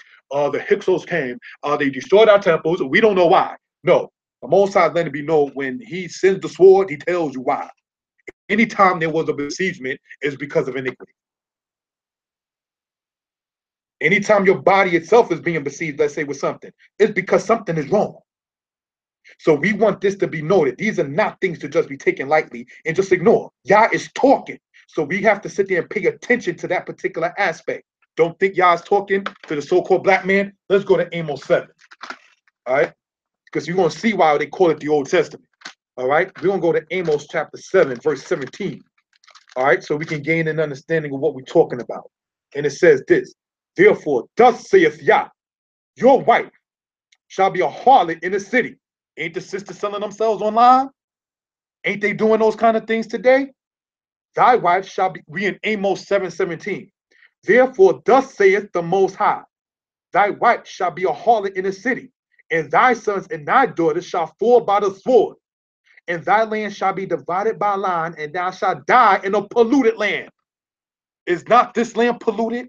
How many bodies are unatoned for, unaccounted for in this place here? Did you realize that they are talking about ghosts on what they called Interstate 66, to where they changed the name of it, of what wound up happening? This is a polluted land. Do you realize when you watch what they call those horror films, how much of that is in this country right here? This is a polluted and defiled land. So we want that to be noted for reference purposes. And thou shalt die, Yisrael, in a polluted land. My parents went through that. My grandparents went through that. Many of our ancestors went through that. And many of us and our children, unfortunately, will go through that. Then what does it say? And Yisrael shall surely go into captivity forth from his land. So where did Israel go into captivity? Because see, the Jewish man don't claim that history. He don't claim the harlots that Solomon spoke with. You understand? He don't claim the woman that spoke with King Ahaziah. We were supposed to eat our son, but she was fronting, you know. You don't claim that part of the history of the scriptures of the house of Israel.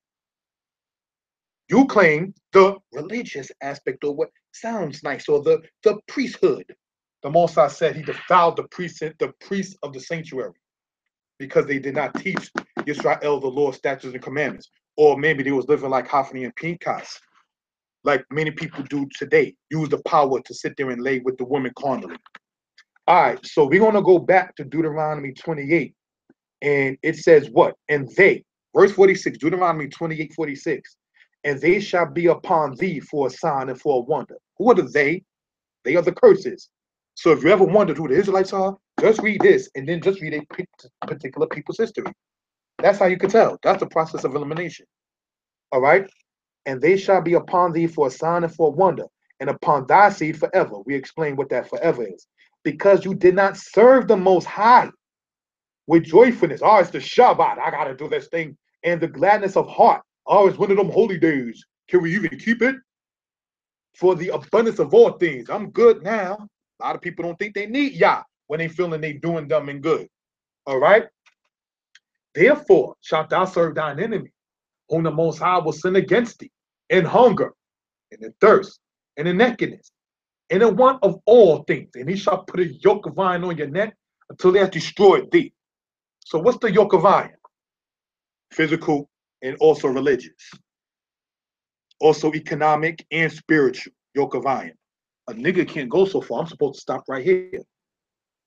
Ghetto. I'm supposed to be hood.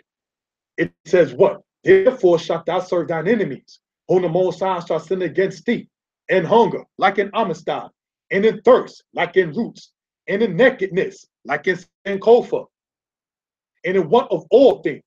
And he shall put a yoke of iron on your neck till they have destroyed thee. So I want to show something else if I can. In this particular regard, so that way we can see somewhat of what we're talking about. All right. When it says yoke of iron on your neck, see, this is from history. Who did that happen to? Of it from the book where I got it from is right here. That's a yoke of iron on the neck after the children of Israel in part was scattered. Now, I emphasize in part because as I keep on stating, I want to state and teach correctly. Blessed be Yah. The black man, West Indian man in the Western Hemisphere are not the only people on earth that's Israel. There are Israelites in other continents. As stated repeatedly, I want to emphasize on that because the Most High stated that he will scatter Israel. So it's not only here in America or the West Indies or South America. All right? It's inclusive of those places too. All right? So let's go on. The Most High will bring a nation against thee from far, from the end of the earth, as swift as the eagle flieth, a nation whose tongue thou shalt not understand. All right. Let's understand earth. All right? Let's go to Genesis 1, verse 10. And God called the dry land earth, and the gathering together of the waters he called seas. So now, when we get into Deuteronomy chapter 28, verse 49, and it says, the Most High will bring a nation against thee from far, from the end of the earth. The Hebrew says, Mikzeh haaretz, which means the ends of the earth. Who are the people of the ends of the earth? Japheth, the European. So the Most High sent them against the house of Israel. And the nations know this. Remember, they had our records. So they're going to sit there and say, no, don't deal with that part. That's the Old Testament. But they can't get rid of it like they can't get rid of our people. So they'll say, well, you're just black. Yah is just simply the terminology, no offense, that they just call God. And his word is called the Old Testament. So now that's how they promote their own thing. So we want that to be noted for reference purposes. All right, let's go on in this particular regard. It says this: the Most High will bring a nation against thee from far, from the end of the earth.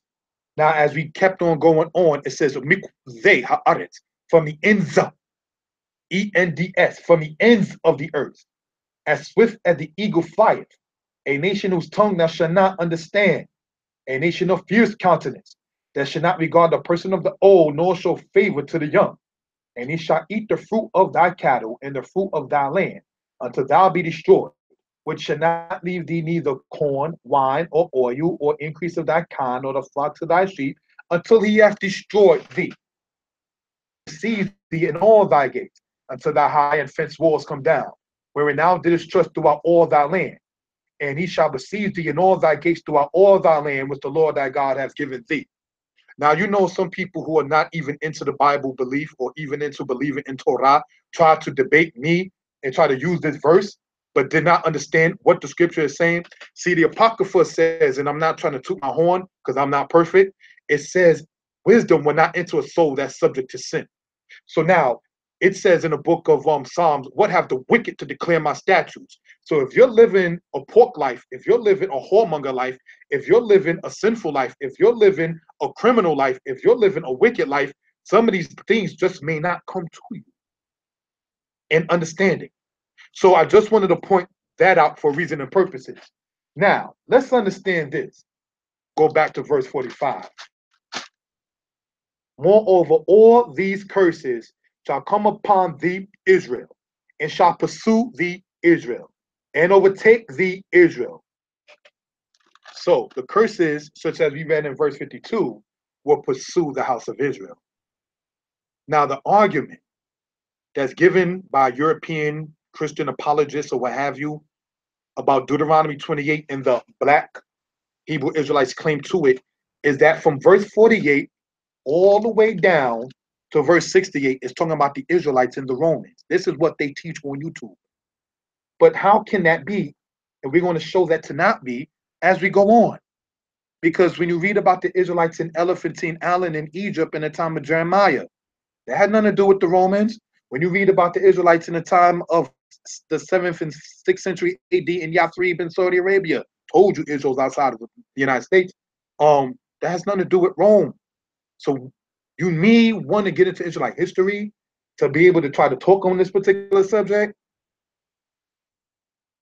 Goes on to say in this particular regard, verse 53, thou shalt eat the fruit of thine own body, the flesh of thy sons and of thy daughters, which the Most High, thy King, hath given thee, in the siege, and in the straitness, by my zor, or by my zok, which thine enemy shall distress thee.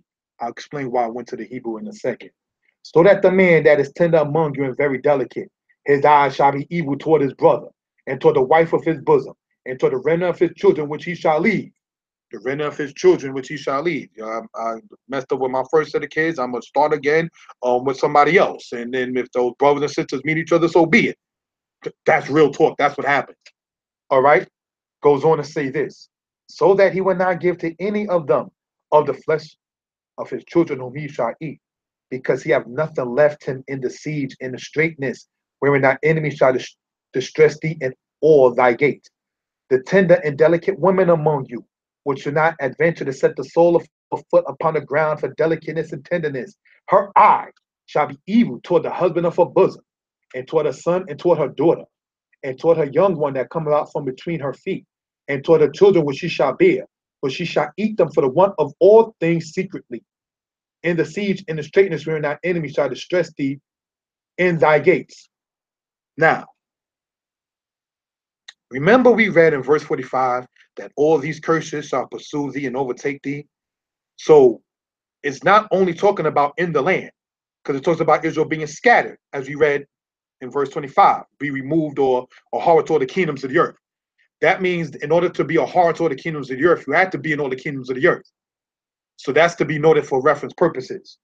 All right. The average argument that's attempted from verse 48 to verse 68 is only the Israelites and the Romans. Let's see if that accords with history and the scriptures itself.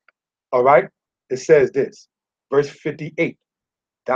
If thou wilt not observe to do all the words of this law that are written in this book, that thou mayest fear this glorious and fearful name, the Most High, your God, Yahweh Elohim, then Yah will make the plagues, thy plagues wonderful, and the plagues of thy seed, even great plagues, and of long continuance, and sore sicknesses, and of long continuance, the plagues of your seed.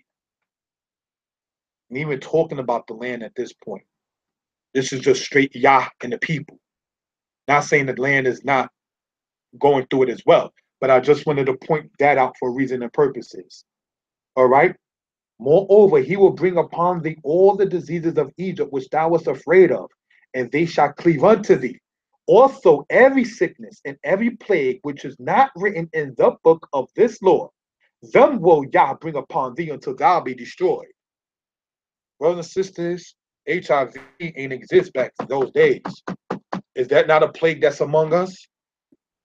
According to the health books, 1 out of every 50 black men got that. Let's go on. It says this. Also, every sickness and every plague which is not written in this book of the law, them will Yah bring upon thee till thou be destroyed. And ye shall be left few in number, whereas ye was the stars of heaven for multitude, because thou wouldst not obey the voice of Yah Elohim, the Most High your King. So it tells you right there why we went through this. And it shall come to pass that as Yah rejoice over you to do you good and to multiply you, So Yah will rejoice over you to destroy you, to bring you to naught, and you shall be plucked from off the land, whether thou goest to possess it. So, who did the plucking of the house of Israel? The Most High already spoke about a nation coming against Israel from afar, as the eagle. Which country you think? Symbol the eagle, England, America, okay? That came down and swooped down upon the house of Israel. Want that to be noted for reference purposes. See, the argument given by Christian apologists that have attempted not to be haughty, that attempted to debate me on YouTube and everything, is that this started, or perhaps with Babylon, it ended with Rome, because see, they have to keep Christianity alive. They got to keep Judaism alive. And if the so-called black man is the people of this chapter right here, you can't keep Judaism alive under that. You can't keep Christianity alive under that. So they have to sit there and cut Israel off, that a nation of Israel be no more in remembrance. So that's why they try to promote the Roman concept, which, no, not trying to play salesman, was discussed very much in detail in this book. Very detailed. From the argument that they try to give with the Terebinth Moray to the aspect of Munter, the Roman historian, went into all of that. Because one of the things to point out is that the Most High said in Isaiah chapter 43, he said he will say to the people, bring my sons from afar, my daughters from the ends of the earth. So Israel was already scattered. Israel was already being scattered when you read in the history of it. So when it says his sons and daughters, it's talking about the house of Israel. All right, so we want that to be noted. But when Jesus Christ is the only begotten Son of God, Israel has no place. See the synopsis? See how the game is being played with that? Because that was another thing given to Israel. We're going to read about that. Let's go on. The Most High shall scatter thee among all people, from the one end of the earth even to the other, and there you shall serve other gods, which neither thou nor thy fathers have known, wood and stone. That's when they brought you to Christianity and to Islam, just to name a few. All right? And among these nations thou shalt find no ease, neither shall the sole of your foot have rest. But Yah shall give thee there a trembling heart and failing of eyes and sorrow of mind. We just read Deuteronomy 28, verse 65. And what does it say? All right, because this ain't our words. This is in everybody's Bible. And among these nations. Here's my argument in verse 65.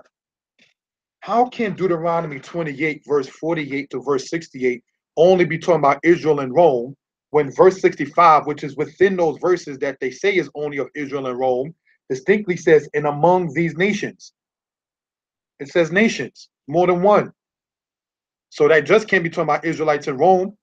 And among these nations, okay, and the Most High shall scatter thee among all people, not just Rome, from the one end of the earth to the other. So what are you talking about? This is only the Israelites and the Romans. No, you got to try to come with another argument. Because Deuteronomy 28, as we went in verse 45, distinctly says, moreover, all these curses shall come upon thee and pursue thee and overtake thee. So if your history, if you can't relate with these curses, then you're not the people of the house of Israel. All right, so that's one thing. This is called the process of elimination in Deuteronomy, the 28th chapter. All right, verse 65. We in Deuteronomy 28, verse 65.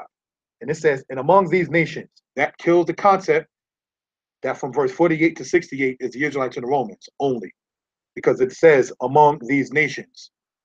Okay, shalt thou find no ease, neither shall the sole of thy foot have rest, but the Most High shall give thee there. Where's there? It says, shall give thee there, meaning in the land of your enemies. We read about that in the book of 1 Kings chapter 8, whether the enemies carried them captive to the land of the enemy. We read about that already in the prayer we did earlier in 1 Kings chapter 8. Israel knew this prophecy already, because when you go to Joshua 8, Joshua reiterated, according to what is written in Joshua, Deuteronomy 28. Josiah, when they found the book of the law, archaeologists, people, biblical scholars state that when they found the book of the law, they found what we call today the book of Deuteronomy. When the priests read what happened to be Deuteronomy now 28, it said Josiah rent his clothes. You understand? They knew what was going to wind up happening because Israel broke the laws of the Most High. and thy life shall hang in doubt before thee, and thou shalt fear day and night, and shall have no assurance of your life. Ain't that what's going on now? In the morning thou shalt say, what God it were even. And at even thou shalt say, what God it were morning. For the fear of thine heart which thou shalt fear, for the sight of thine eyes which thou shalt see. Because you want it to be day and night when it's not day and night. When it's night, you want it to be day, and vice versa. Because you have no rest for the sole of your foot, like it says in Deuteronomy 28. Let's go on. And the Most High will bring thee into Egypt again with ships, by the way whereof I spoke unto thee. Thou shalt see it no more again. And there you shall be sold unto your enemies for bondmen and bondwomen, and no man shall buy you. Now, that happens to be a controversial verse to many people. So what I'm going to do, not trying to play salesman, but in this book, spoke on it, I want to read the Hebrew of that particular verse. Oh, by the way, here's another case of the people being taken captive. See? From the Hollywood movie, which was real life too. And here we see Doughboy from Boys in the Hood. And your eyes shall look, and all she could do is just close the door. Children going into captivity. See, so let's go now into Deuteronomy 28, into the Hebrew, so we can gain an understanding of what we're talking about in that particular regard. All right. It says, "Weheshilkayah mitzrayim ba'aniyot ba'derek asher amorti laka lo tosif o lir ota wahit makaratim sham lo'obecha la'abadim walit fakot wa'en kone." Now, in this, when this video is uploaded, I'm going to, in the comment section, add a video explaining the Hebrew more so in much detail. But with the time allotted, I want to explain the whole Egypt. I state with Hebrew knowledge, blessed be the Most High, that is not Egypt in the scriptures. See, remember when we read in Deuteronomy 28, verse 53, and it says, "And thou shalt eat the fruit of your own body, the flesh of your sons and your daughters, which the Lord thy God hath given thee in the siege." The word siege is matzor. The word matzor, coming from the word zor, means distress. So you have zor, meaning distress, matzor, meaning distress. Then you have metzor, meaning distress. The plural of the word metzor is mitzrarim. The dual plural is mitzrayim. So now, when we read in Deuteronomy 28, verse 68, and it says this weak, no offense translation of it being Egypt, we read the word Mizrayim. Mizrayim, all right, means double straits. The word straight means something that you're confined in. And the Most High shall bring thee into double straits again with ships. So now, when they're trying to say that Titus of Rome took the people from the land of Israel by ship, that's not even the source, in the source that they're talking about. A lot of people, they try to cite Josephus, but Josephus doesn't state that Titus took the people by ships. I did the studies on this. I'm going to put this inside the comment thing. All right, so that way it can be seen on that, told out, blessed be the Most High. So that argument does not work. Then when they try to sit there and state the whole argument with Munter, the Roman historian, I spoke about that as stated in this particular book right here. I'm going to read the cited thing, because that's what they come to the black Hebrew Israelites with. Or Munter, the Roman historian, said that the Israelites was taken into Egypt by ships. Yeah. So let's see the argument that they're trying to present, and then let's read what it says. Let's go on. Munter of Rome explained. Roman historian, here's what he says. Now that Betar had been captured, everything came under human control, while Palestine/Judah was reduced to a desolate mound. Captives were sold into slavery in numbers too great to count. First, they were brought to the grand annual market at the Terebinth Elo tree in Hebron, or in the words of Harimu, to the tent Ohel of Abraham near Hebron. Each slave sold for the price of a horse.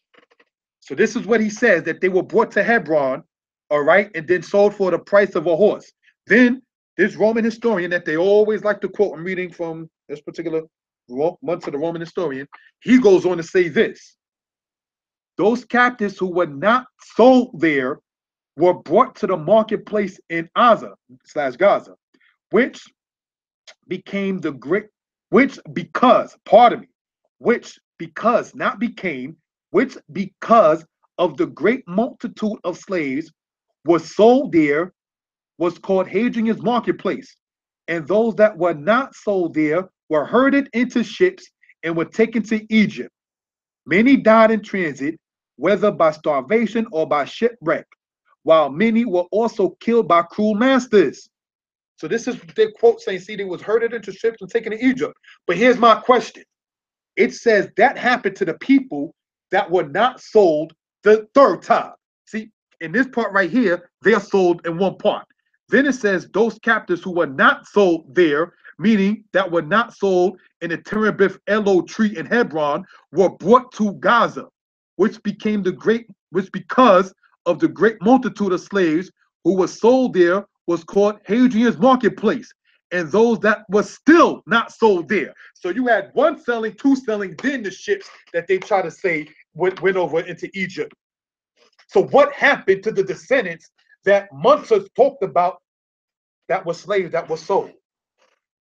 See, Munzer didn't just say, oh, the people of Judah were put in ships and then sold into Egypt. No, in his diatribe, in his breakdown, he speaks about people in Hebron, speaks about people in Gaza, then he speaks about the people that were herded into ships. So my question to the Munzer organizations is this: what happened to the descendants of those that were in Hebron that he spoke of, and also in Gaza that he spoke of?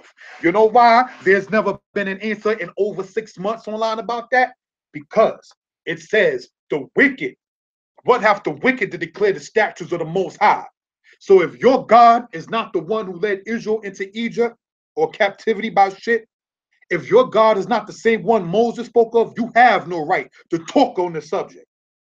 If you pray to anyone besides the one that Abraham, Isaac, Jacob, Moses, and David called upon, you can't talk about his prophecies, because it's only going to be given in light to those who call upon him in sincerity and in truth.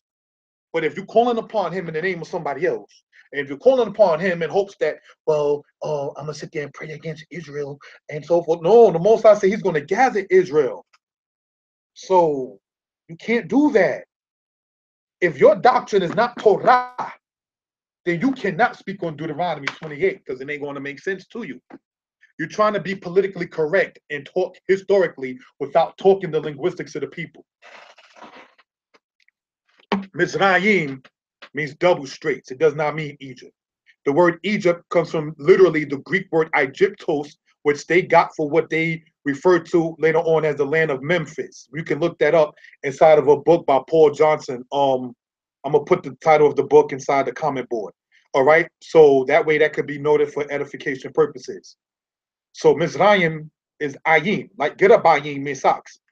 Aznayim is ears. Enayim is eyes. Yadayim is hands. Nakirayim is nostrils. Sifatayim is lips. The Ayim in Hebrew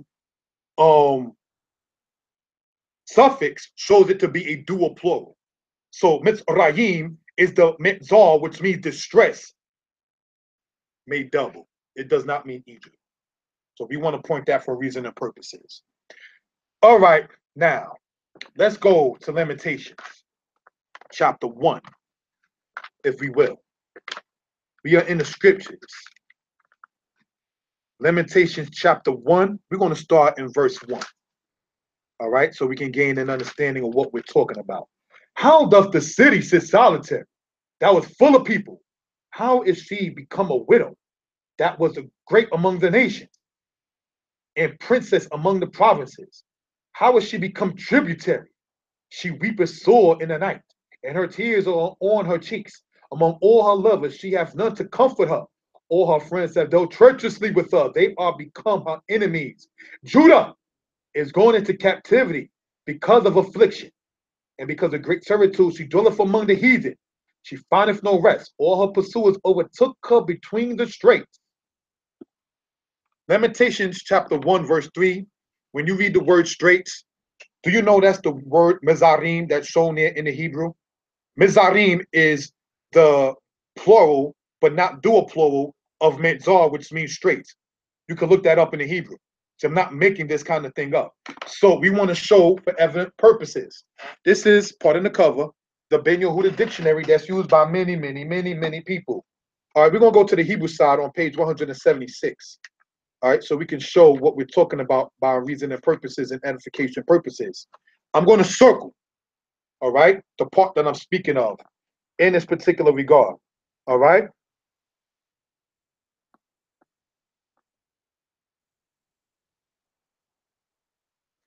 Now, when you look as you see the circle part, Ma'zor. And here we see distress. It's from the Ben Yehuda dictionary. Ma'zor, distress. Siege. So we're not making these kind of things up. All right. And on page 177 on the Hebrew to English side, here is what we read. All right.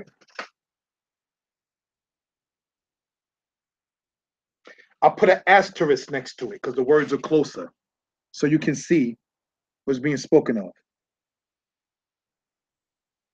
See? See what the asterisk is? Distress or isthmus. Mizarim, the plural of Medzar. That's where you get the word Mitzrayim from. Who told you to translate that into Egypt? I don't know. That the word don't mean Egypt. So we want to point that out for reason and purposes. Let's close out. These are the words of the covenant which the Most High commanded Moses to make with the children of Israel in the land of Moab, beside the covenant which he made with them in Horeb. And Moses called unto all Israel and said unto them, Ye have seen all that Yah did before your eyes in the land of Egypt unto Pharaoh and unto all his servants and unto all his land. The great temptations which thine eyes have seen, the signs and those great miracles. Yet Yah have not given you a heart to perceive, and eyes to see, and ears to hear unto this day. And I have led you 40 years in the wilderness. Your clothes was not waxing old upon you, and thy shoe is not waxing old upon thy foot. Ye have not eaten bread, neither have ye drunk wine nor strong drink, that ye may know that I am Yah Elohim. And when you came into this place, Sihon, king of Heshbon, and Og, king of Bashan, came out against you to battle, and we smoked them. And we took their land and gave it unto an inheritance unto Reuben, the Reubenites, and the Gadites, and the half tribe of Manassites. Keep therefore the words of this covenant and do them, that you may prosper in all that you do. Deuteronomy chapter 28, verse 64. And the Lord shall scatter thee among all peoples, from the one end of the earth even to the other. Verse 65. And among these nations you shall find no ease. The scattering already happened before the ships. So you can't say that they was taken from the land of Israel to the land of Egypt, and that was fulfillment of that. So I want that to be noted. With that, say thank you for the time. Shalom. Give an honor and praise to Yah, creator maker of heaven and earth. Want to advertise this for those who may be interested. This here's a book we read out of earlier discussing the plagues in part. Egypt Talk and Writing. This is available on Amazon. All right. Did the Torah come from the culture of Tameri? All right. Then we have Deuteronomy 28, 15 to 68, the condition of the blacks. This we read also out of and showed pictures out of to discuss our particular point. All right, also on Amazon. Then we have Old Testament Hebrews respond. Why are there non-messianics? All right, this is the most controversial one, but it's available for those who are interested. All right, so with that, I say thank you for the time. Shalom. Most God bless.